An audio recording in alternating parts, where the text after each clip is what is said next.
मौलाना room ने एक सबक आमोज हिकायत लिखी जो मैं तुम्हें सुनाने वाला हूँ। वो लिखते हैं कि एक आराबी अपने कुत्ते को साथ लेकर किसी सफ़र में गया।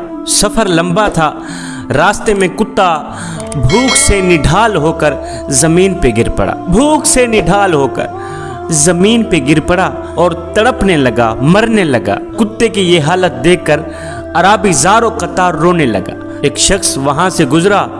उसने अराबी को रोते हुए पाया, रोते हुए देखा तो पूछा, मियाँ क्या वजह है, किस बात पर तू इतना ज़ारो कतार रो रहा है और किस बात पर तू इतना ज़ारो कतार तड़प रहा है, वजह तो बता।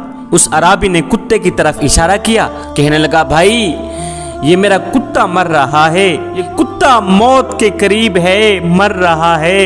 ये कुत्ता मेरा बड़ा वफादार था, मेरे लिए शिकार लाता था और रात को मेरे घर का पहरा भी देता था। इतना बहादुर और दलेर था, गोया ये कुत्ता नहीं था, ये तो शेर था। अफसोस कि ये मौत के करीब है, ये बेचारा तड़प रहा है, मर रहा है। इसकी जुदाई का सदमा बर्दाश्त ना करते हुए मैं ज़ारो कतार रो रहा हूँ। अब इस शख्स ने पूछा, मियाँ क्या तेरा कुत्ता ज़ख्मी था? कहा, नहीं जी, ज़ख्मी भी नहीं था। अच्छा, फिर बीमार था? कहा, जी बीमार भी नहीं था। अच्छा, किसी ने मारा है? कहा, जी किसी ने मारा भी नहीं।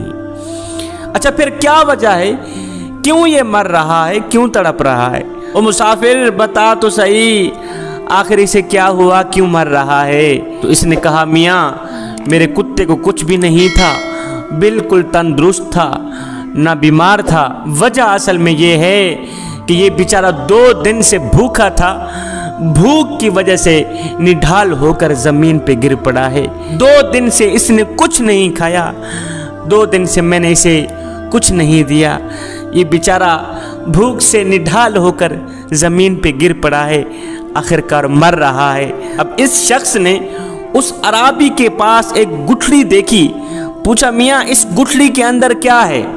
तो उस अराबी ने कहा, जी इस गुठली के अंदर मेरा ज़ाद राह है, इसमें हलवा है, इसमें गोश्त है, इसमें नान है, इसमें पके हुए चावल हैं, इसमें रोटियां हैं, इसमें ये हैं, इसमें वो हैं। उसने कहा, ओ नादान मुसाफिर, और फिर इन चीज़ों में से अपने कुत्ते को क्यों नहीं खिलाते जब तेरे पास हलवा भी है, रोटी भी है, ज़ाद राह भी है और नान भी हैं, गोश्त भी हैं, पकी हुई रोटियां भी हैं, फिर इनमें से अपने कुत्ते को क्यों नहीं खिलाता? वो तो बेचारा निढाल होकर भूख से मर रहा है, जबकि तेरे पास उसके खिलाने को कुछ सामान भी है, उसके बावजूद भी तू इसे क्यों नहीं खिला रहा? और नादान, आंखों से आंसुओं के दरिया तो बहा रहा है, वो एक रोटी कुत्ते को भी खिला दे। उस आराबी ने जवाब दिया, मियाँ आंखों से आंसू बहाने में तो कुछ खर्च नहीं, मगर रोटी खिलाने में खर्च होता है। ओ भाई, मैं सफ़र में हूँ, मैं मुसाफिर हूँ, पता नहीं कितने दिनों का मेरा आगे सफ़र है। अगर मैंने अपनी रोटियाँ कुत्ते को खिला दी तो फिर मैं क्या खाऊंगा? और मैंने अपना हलवा कुत्ते को खिला दिया, मैंने अपना ज़ाद राह कुत्ते को खिला दिया, तो फिर मैं क्या खाऊंगा?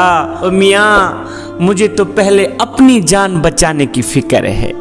जवानों, इस हिकायत से हमें सबक ये मिलता है कि आजकल ऐसे मुसलमान भी नजर आते हैं जो आखिरत के खौफ से खूब रोएंगे, खूब तड़पेंगे। अगर वाज सुनेंगे तो नारे लगाएंगे, सुबहान अल्लाह, वाह जी वाह, माशा अल्लाह, जज़ाकल्लाह, बड़ी बड़ी आवाजें बुलंद करेंगे। मगर सुनो, जब अल्लाह की राह में कुछ खर्च करने की तलकीन की जाए तो फिर इन्हीं काला सांप सूंघ जाता है, फिर कहते हैं नहीं जी ये हमसे नहीं हो सकेगा। जवानों, ऐसे लोग ये चाहते हैं कि हमसे नारे लगवा लो, हमसे सुबहान अल्लाह कहलवा लो, हमसे हाथ बुलंद करवा लो, मगर खुदा के लिए अल्लाह की राह में कुछ देने से बचा लो। ऐसे लोग अगर कोई नज़र मानते हैं, मन्नत मानते हैं, तो नवाफिल की 100 रकात नफिल पढ़ूंगा, 200 नफिल, 300 नफिल पढ़ूंगा, लेकिन गुरबा को खाना खिलाने की मन्नत हरगिज ना मानेंगे, गुरबा को रोटी खिलाने की नज़र हरगिज ना मानेंगे, इसलिए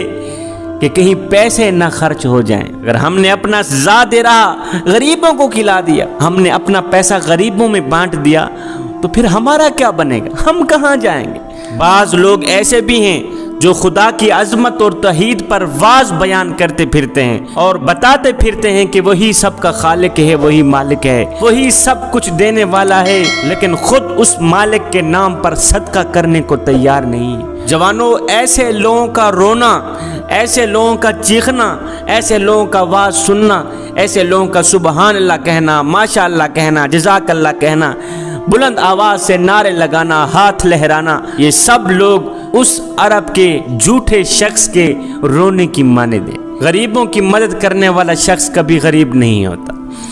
سنو، عبادت اس مقام تک نہیں پہنچاتی جہاں غریب کی خدمت پہنچاتی۔